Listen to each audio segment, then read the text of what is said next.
Hello दोस्तों। तो आज हम बात करने वाले हैं यार, तुम्हारा जो फर्स्ट टर्म आने वाला है। फर्स्ट टर्म जो यूजुअली स्कूल्स के अंदर होता है वो मिड सितंबर में होता है, ठीक है। और अक्टूबर से स्टार्ट होने से पहले एंड हो जाता है। मैक्सिमम स्कूल में ऐसा होता है, कुछ केवीज़ में अलग होता है, कुछ कुछ स्कूल्स में डिफरेंट होता है, प्राइवेट स्कूल्स के अंदर। लेकिन नॉर्मली जो सीबीएसई का जो अकॉर्डिंग है वो 15 सितंबर, अराउंड मिड ऑफ सितंबर से शुरू होता है और एंड सितंबर तक ख़त्म भी हो जाते हैं, ठीक है। लेकिन अब क्वेश्चन ये है कि अब तो अगस्त तो आ गया, ठीक है, अब 3-4 दिन बीत भी चुके हैं। तो अब इस 1.5 महीने के अंदर, उससे भी कम टाइम है वैसे तो, हम कैसे फर्स्ट टर्म के लिए तैयारी कर सकते हैं, क्योंकि तुम्हारे बीच में पीटीज़ भी हुए होंगे, उसमें क्लासेस मिस भी हुई होंगी। तो अब हम फर्स्ट टर्म की तैयारी कैसे कर सकते हैं। तो मैं तुम्हें कुछ ट्रिक्स बता सकता हूँ यार, जिससे तुम अपनी प्रिपरेशन को थोड़ा सा इम्प्रूव कर सकते हो और फर्स्ट टर्म अच्छे से कर सकते हो। लेकिन मैं बार बार फर्स्ट टर्म पे फोकस करने के लिए बोल रहा हूँ, ठीक है। देखो, स्ट्रेस नहीं लेना है फर्स्ट टर्म का, ऐसा कुछ नहीं है कि फर्स्ट टर्म नहीं होगा तो कुछ नहीं होगा। मेरे पास बहुत सारे ऐसे स्टूडेंट हैं जो फर्स्ट टर्म में बहुत एवरेज करते हैं लेकिन सेकंड टर्म में बहुत एक्सेल करते हैं। उल्टे भी हैं, उल्टा भी होता है कि फर्स्ट टर्म में अच्छा करते हैं लेकिन सेकंड टर्म में अच्छा नहीं करते हैं। लेकिन स्ट्रेस कुछ नहीं लेना है, आराम से फ्री रहो। लेकिन अब मैं तुम्हें बता रहा हूँ कुछ तरीके जिससे तुम अपना फर्स्ट टर्म को एक्सेल कर सकते हो। लेकिन मैं उस पर फोकस क्यों करना चाहता हूँ, क्योंकि मैं चाहता हूँ फर्स्ट टर्म को फर्स्ट टर्म में ख़त्म करके जाओ। देखो यार, अगर तुम फर्स्ट टर्म को फर्स्ट टर्म में ख़त्म कर दोगे, मैं एक सब्जेक्ट की बात नहीं कर रहा हूँ, मैं सारे सब्जेक्ट की बात कर रहा हूँ, तो क्या होगा, फर्स्ट टर्म खत्म हो जाएगा लेकिन सेकंड टर्म में सिर्फ तुम्हें सेकंड टर्म करना होगा, फर्स्ट टर्म की रिवीजन करनी होगी। लेकिन अगर तुम फर्स्ट टर्म में फर्स्ट टर्म खत्म नहीं करके जा रहे हो, सेकंड टर्म में खत्म कर रहे हो, तो फर्स्ट टर्म भी पढ़ो, सेकंड टर्म भी पढ़ो, और इतने सारे सब्जेक्ट्स भी हैं तो बहुत ज़्यादा बर्डन होने वाला है, ठीक है। तो इसलिए फर्स्ट टर्म को खत्म करके जाओगे तो बाद में सिर्फ रिवीजन करनी होगी। और मैं कंटिन्यूसली वीडियोस भेजता रहूँगा, बनाता रहूँगा, ताकि तुम्हारा फर्स्ट टर्म का पार्ट खत्म होता रहे, सेकंड टर्म का खत्म हो रहा है, ठीक है। तो धीरे धीरे हम सारी चीज़ें करते हुए जाएंगे। तो मैं तुम्हें कुछ तरीके बता रहा हूँ कि फर्स्ट टर्म को कैसे एक्सेल करना है, ठीक है। फर्स्ट टर्म में कैसे एक्सेल करें भाई, हमारा मुद्दा ये है, ठीक है। सबसे पहला तरीका है चैप्टर वाइज चैप्टर ख़त्म करो। चैप्टर्स कैसे ख़त्म करोगे, ईजी टू हार्ड की तरफ मूव करो। ईजी टू हार्ड का मतलब होता है पहले वो चैप्टर ख़त्म करो जो तुम्हें आते हैं। ऐसा क्यों, क्योंकि देखो, जितने ज़्यादा चैप्टर्स आप खत्म करोगे ना, तो ज़्यादा आपका कॉन्फिडेंस बिल्डअप होगा, ठीक है। मान लो फॉर एग्जांपल साइंस की बात करते हैं, साइंस में चैप्टर नंबर 13 चैप्टर्स हैं और फर्स्ट टर्म में 13 चैप्टर तो नहीं आ रहे, 6 to 7 चैप्टर्स आ रहे हैं। वो स्कूल टू स्कूल भी डिपेंड करता है, अभी हम उस पॉइंट पर भी आएंगे। लेकिन 6 to 7 चैप्टर्स जो आ रहे हैं, पहले उनमें से खत्म करो, पहले ईजी चैप्टर्स मार्क करो, ठीक है। तुम्हें नहीं पता कि भाई मेरे को क्या करना चाहिए, तो टीचर से पूछो, क्योंकि उनको एक्जैक्टली पता होगा इस सब्जेक्ट, इस चैप्टर के अंदर ज़्यादा टाइम लगेगा, कम टाइम लगेगा। मैं साइंस के लिए बता देता हूँ, जैसे for example chapter number 1 easy chapter है, उसमें 2-3 क्लास में वो आप खत्म कर सकते हो, ठीक है। मतलब वीडियोस के बेसिस बता रहा हूँ, बैठोगे तो आराम से वो खत्म हो जाएगा, ठीक है।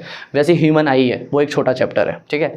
थोड़े लेंदी चैप्टर है, मुश्किल नहीं कर रहा, थोड़े लेंदी चैप्टर है, जैसे फॉर एग्जांपल लाइट चैप्टर हो गया, ठीक है, वो थोड़ा लंबा और लेंदी चैप्टर है। लाइफ प्रोसेसेस हो गया, वो थोड़ा लेंदी चैप्टर है, ठीक है।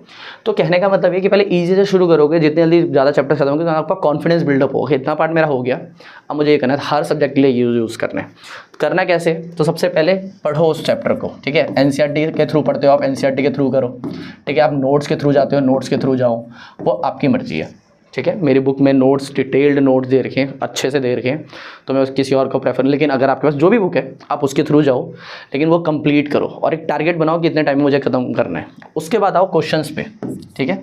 उसके बाद किस पे आओगे आप, क्वेश्चंस पे आओगे। तो पहले क्वेश्चंस खत्म करोगे। क्वेश्चंस खत्म करने का मतलब ये है कि उससे रिलेटेड जितने भी क्वेश्चन मिल रहे हैं, और फोकस करो कि देखो, अगर आपका टाइम कम है, और वैसे भी मतलब कंपैरेटिवली फर्स्ट टर्म को अगर आप सिर्फ टारगेट कर रहे हो तो टाइम उसके हिसाब से कम है थोड़ा, तो आप सीधा सीधा क्या कर सकते हो, PYQs ट्राई करो, ठीक है। पहले एनसीईआरटी ट्राई करो, फिर PYQs ट्राई करो, सीधा हो जाएगा, ठीक है। PYQs से फायदा ये होता है कि आपको अल्टीमेटली किसी और पे फोकस नहीं करना पड़ता, आपको एक्जैक्टली पता होता है इस तरह के क्वेश्चन आते हैं और मैं इसी पे फोकस कर रहा हूँ, ठीक है, या फिर मैं कर रही हूँ, ठीक है।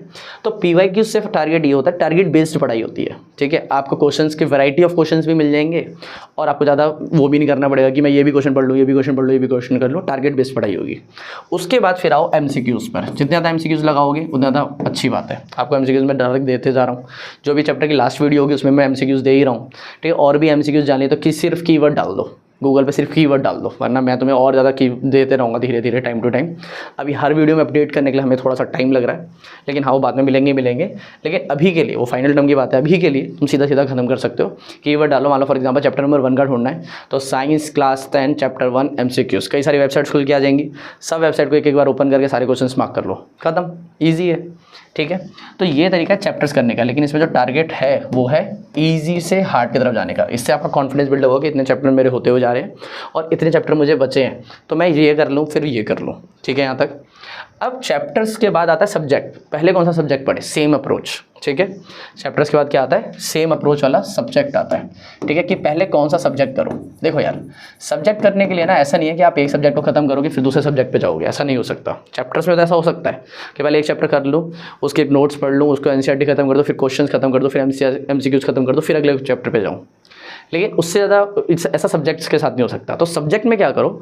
अप्रोच यूज़ करो। फॉर एग्जाम्पल, आपको एक सब्जेक्ट बहुत अच्छा लगता है, तो उसका अच्छा लगता है मतलब आपको इजी लगता है वो सब्जेक्ट कंपैरेटिवली, जैसे आपके लिए मैथ्स हो सकता है, साइंस हो सकता है, एसएसटी हो सकता है, हिंदी इंग्लिश कुछ भी हो सकता है। उस सब्जेक्ट का थोड़ा मुश्किल चैप्टर उठा लो, ठीक है। तो इसका मतलब आपके पास सब्जेक्ट की दो चॉइस हैं, ईजी सब्जेक्ट या फिर हार्ड सब्जेक्ट। सेम चैप्टर के साथ भी है, ठीक है। तो अगर आप ईजी सब्जेक्ट उठा रहे हो, ठीक है, ईजी सब्जेक्ट अगर आप ले रहे हो तो उसका चैप्टर जो है, ईजी सब्जेक्ट आपके लिए होना चाहिए, तो उसका चैप्टर जो है वो थोड़ा हार्ड वाला उठा लो, ठीक है।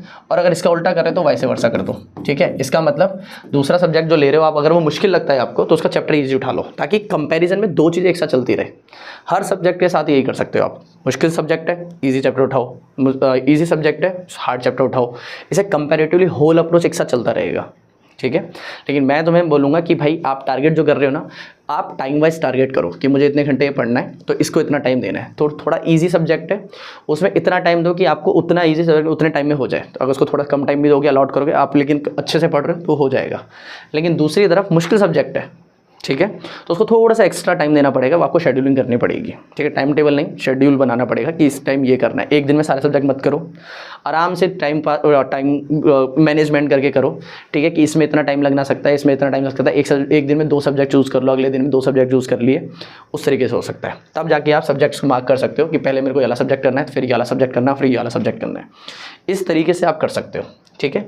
एक सबसे बड़ी जो दिक्कत है थर्ड, ठीक है, थर्ड दिक्कत ये है कि यार आप जो चैप्टर्स कर रहे हो ना, कभी कहीं कहीं पर ऐसा हो रहा है कि चैप्टर्स जो आपके स्कूल में चल रहे हैं और जो आप खुद पढ़ रहे हो, फिर ट्यूशन्स अगर आप पढ़ रहे हो तो ट्यूशन्स में जो चल रहे हैं वो चैप्टर डिफरेंट है एज ऑफ स्कूल, ठीक है। फॉर एग्जांपल अगर मैं साइंस की बात करूं तो साइंस के अंदर जो चैप्टर्स है, हमारा चैप्टर नंबर 1 आ रहा है, 2 आ रहा है, 3 आ रहा है, 5 आ रहा है, 6 आ रहा है, ठीक है। एक सेकेंड, ठीक है। चैप्टर 1 2 3 आ रहा है, 5 आ रहा है, 6 आ रहा है, उसके बाद चैप्टर नंबर 9 आ रहा है, 10 आ रहा है और 13 आ रहा है। ये चैप्टर्स हैं, ठीक, 6-7 चैप्टर है। अब बात ये कि ये 6-7 चैप्टर में से अगर मान लो तुम्हारे स्कूल वाले कुछ एक्स्ट्रा चैप्टर दे रहे हैं, किसी किसी के स्कूल में क्या ना हाउ डू ऑर्गेनिज्म प्रोड्यूस आ रहा है, किसी किसी के में इलेक्ट्रिसिटी आ रहा है, अब वो तो कराया नहीं है। तो उसके लिए आप क्या कर सकते हो? देखो, पहले जो चैप्टर आ रहे हैं और जो कॉमन है, मतलब स्कूल में भी और ट्यूशन में और जो आप खुद पढ़ रहे हो या फिर, तो पहले उनको खत्म करो, ठीक है, या फिर मैं जो ऑनलाइन डाल रहा हूँ उनको खत्म करो पहले, क्योंकि वो दोनों तरफ कॉमन है, ठीक। फिर उसका जो डिफरेंट चैप्टर्स है ना, उनको सिर्फ इस तरीके से करो कि आप एटलीस्ट एग्जाम के लिए तैयारी कर सको। देखो, अगर आप ये सोचोगे कि मैं कहीं ना कहीं से ढूंढ ढांड के जल्दी जल्दी कर लूँ, उसके साथ दिक्कत ये होगी यार कि वो ना जल्दबाजी में करने पर ना आपको थोड़ा बहुत समझ में आएगा, थोड़ा बहुत नहीं आएगा। लेकिन अगर समझ में नहीं आया तो डर लगने लगेगा, और फिर जब आप एक्चुअल में आराम से कर सकते थे और आपको समझ में भी आता, लेकिन आपके दिमाग में डर रहेगा। इसलिए जब भी मेरे को बच्चे बोलते हैं कि भैया अलग से वो चैप्टर करा दोगे क्या, तो मैं बोलता हूँ कि यार मैं तेरे को क्वेश्चंस जो तू लेकर आएगा मैं वो बता दूंगा, या फिर कुछ इंपॉर्टेंट मार्क करा दूंगा, इंपॉर्टेंट कॉन्सेप्ट समझा दूंगा, लेकिन डिटेल्ड चैप्टर हम तभी करेंगे, क्योंकि मुझे पता है मैं अपने तरीके से जब सिस्टमेटिक तरीके से चलूँगा तब मैं तुम्हारे को सही से पूरा कवर करा सकता हूँ। लेकिन अगर मैं ऊपर से कराने लगूंगा तो पहले डर लगने लगेगा, फिर बाद में ईजी भी होगा तब भी नहीं कर पाओगे आप। तो पहले वो चैप्टर करो जो कॉमन है स्कूल में भी और आप जो खुद पढ़ रहे हो, फिर मैं ऑनलाइन डाल रहा, फिर कोई और ट्यूशन में पढ़ रहे हो आप, ठीक है। तो उसको पहले सिस्टमेटिक तरीके से ख़त्म करो, तब जाके उस पर आओ कि हाँ ठीक है अब ये वाले चैप्टर मेरे हो गए, मैं ये वाले चैप्टर्स करूँगा और इसको कंटिन्यू करूँगा, ठीक है। अगला पॉइंट, ठीक है, फर्स्ट टर्म का स्ट्रेस नहीं लेना है भाई, ठीक है। सबसे इंपॉर्टेंट बात तो यही है, मैंने पहले भी बोली स्टार्ट करते समय, डोंट स्ट्रेस। स्ट्रेस लोगे तो दिक्कत ये होगी कि यार कुछ भी चीज़ें नहीं होंगी, ठीक है। आराम से मार्क करते हुए चलो, ठीक है। पहले चैप्टर मैं साइंस के चैप्टर्स डाल ही रहा हूँ, लेकिन मार्क करते हुए चलो कि भाई ये चैप्टर मेरा हो गया, ये चैप्टर मेरा हो गया, ये चैप्टर मेरा हो गया, आराम से करो, ठीक है। कुछ चीज़ें छूट भी रही हैं तो उनको ओवरव्यू से करो, देख के करो, और तब जाके चीज़ें होंगी, ठीक है। अब एक चीज़ और आती है यार, तुम लोग क्या करते हो, वन शॉट चीज़ें करने लग जाते हो। देखो वन शॉट ठीक है कि नहीं वो डिपेंड करता है आप कौन से लेवल की तैयारी कर रहे हो, ठीक है। फॉर एग्जाम्पल आप एंड में पढ़ रहे हो तो वन शॉट बहुत अच्छा है, ठीक है, क्योंकि आपको उसमें ओवरव्यू मिल जाएगा। लेकिन अगर आप अभी आपके पास टाइम है और आप चैप्टर्स कर सकते हो पूरे पूरे, लेकिन आप वन शॉट पे लगे हुए हो, तो ऐसा नहीं होता। क्योंकि वन शॉट में टीचर क्या करता है, वो उसको बहुत ज़्यादा शॉर्ट करके चीज़ें समझानी है। तो अगर वो एक टॉपिक को समझाने के 10 तरीके के एग्जाम्पल देता, तो वहाँ पर वो 2 ही एग्जाम्पल देगा, एक ही एग्जाम्पल देगा, ठीक है। तो वो रश करना पड़ता है। तो ये डिपेंड करता है आपके ऊपर कि आप कौन से स्टेज की पढ़ाई कर रहे हो। आप अगर डिटेल्ड पढ़ रहे हो और आपके पास टाइम है, बिल्कुल डिटेल चैप्टर पे जाओ। लेकिन हाँ, अल्टीमेट कम टाइम है, फिर चैप्टर खत्म हो गया, आपको सिर्फ ओवरव्यू देखना है ताकि आपके रिकॉल हो जाए सारे पॉइंट्स, तो आप वन शॉट देख सकते हो, ठीक है। ये बहुत इंपॉर्टेंट बात है कि वन शॉट करना है कि नहीं करना और कैसे करना है, तो उसके लिए आपके अपनी तरफ से देखना पड़ेगा। ठीक है। अब सबसे बेस्ट जो एडवाइस मैं दे सकता हूँ तुम्हें, और मैं किसी भी बच्चे को पढ़ा रहा हूँ, चाहे 9, 10, 11, 12 नीट, किसी भी बच्चे को पढ़ा रहे होते हैं मैं, एंट्रेंस वालों को भी, तब भी हम बोलते हैं कि भाई सबसे ज़्यादा इंपॉर्टेंट गोल्डन पॉइंट है रिवीजन। रिवीजन अगर आप नहीं कर रहे हो तो सबसे बड़ी दिक्कत है। अब रिवीजन कैसे करनी है, इसलिए बिल्कुल सेपरेट टॉपिक है, ठीक है। बिल्कुल सेपरेट वीडियो बनाऊंगा मैं इस पर कभी। लेकिन अभी के लिए मैं तुम्हें बता सकता हूँ कि आप संडेज़ का यूज़ करो। अभी बोलोगे संडेज़ को भी रेस्ट नहीं है क्या भैया? नहीं भाई, आपके पास संडे भी रेस्ट नहीं है, क्योंकि आपने छुट्टी जो करनी थी वो 2 महीने की छुट्टी में हो गई।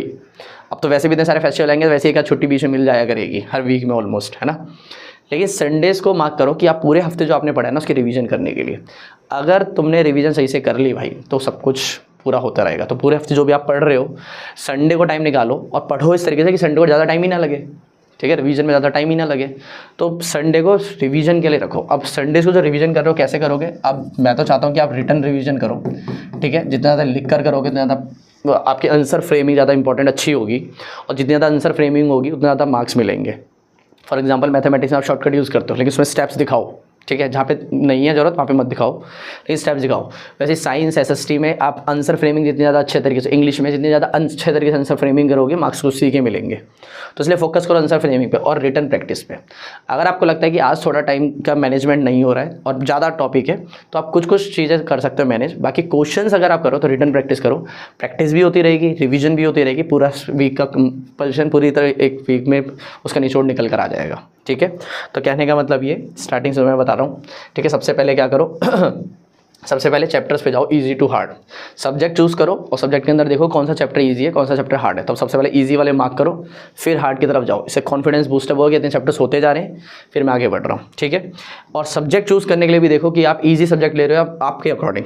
सारे सब्जेक्ट बराबर ही हैं, लेकिन किसी किसी बच्चे को होता है ना कि मेरे को ये अच्छा सब्जेक्ट लगता है, जिसमें ज़्यादा मेरे को इंप्रूवमेंट लगती है, तो उस हिसाब से तो आपको जो अच्छे से आता है वो ईजी सब्जेक्ट हो गया आपके लिए। तो उसमें आप थोड़ा सा मुश्किल चैप्टर भी उठा लोगे और साथ साथ में मुश्किल सब्जेक्ट का एक इजी चैप्टर उठाओगे, तो कंपैरिजन दोनों में बराबर चलता रहेगा, ठीक है। तो आप उसमें थोड़ा कम फोकस करके थोड़ा ज़्यादा फोकस कर सकते हो, टाइम अकॉर्डिंगली डिवाइड कर सकते हो, हर बार शेड्यूलिंग चेंज भी कर सकते हो। ये नहीं है कि एकदम रिजिड हो गए, इसको 1 घंटा दिया है तो हर बार इसको 1 घंटा ही दूंगा, क्या पता वो आधे घंटे में हो रहा है अब, ठीक है। उसके बाद बात आती है कि भाई चैप्टर्स अलग अलग, अगर आप अलग कर रहे हो, स्कूल में अलग हो रहे हैं, तो पहले उन चैप्टर्स करो जो कॉमन है, उसके बाद आओ उन चैप्टर्स के ऊपर जो डिफरेंट है, और फिर उनको ओवरव्यू के हिसाब से देखो। वन शॉट देख सकते हो आप उनके लिए, ठीक है, ताकि उनमें से डर ना लगे जब आप फाइनली बाद में करोगे उनको, ठीक है। सिलेबस पूरा करना है, ये मेन एग्जाम की मेन तैयारी है, मार्क्स जुड़ते नहीं है, ये आपको भी पता होगा, ठीक है।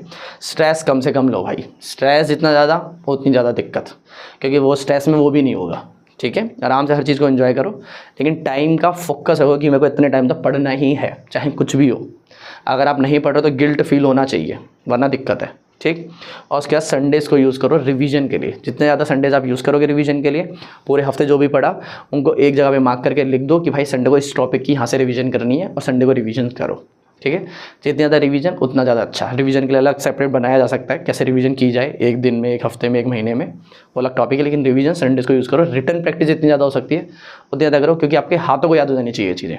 क्योंकि हम जब क्वेश्चन पढ़ते हैं ना, तो हमें लगता है कि ये मुझे आता है, लेकिन अगर आप आंसर फ्रेम करके 2-4 लाइनों में ही बना सकते हो, लेकिन लिखते समय आपको पता लगता है कि वो 2-4 लाइनें हो रही हैं कि नहीं हो रही हैं, और 2-4 लाइन से ज़्यादा लिखना है कि नहीं लिखना है, क्योंकि सोचते समय तो नहीं पता लगता वो, ठीक है। तो ये अल्टीमेट गाइड है तुम्हारी क्या नाम है, फर्स्ट टर्म के लिए, मिड टर्म के लिए। मिड टर्म ख़त्म करो यार, अच्छे से करो जितना ज़्यादा हो सकता है, बाकी स्ट्रेस मत लो, सब सही होगा। फाइनल एग्ज़ाम के हम एकदम मस्त तैयारी करके बैठे होंगे। और बाकी कोई भी दिक्कत है तो डालो कमेंट सेक्शन में, बनाएंगे उस पर वीडियो, फिर तुमसे अच्छी चीज़ें शेयर करेंगे। Bye bye, good luck.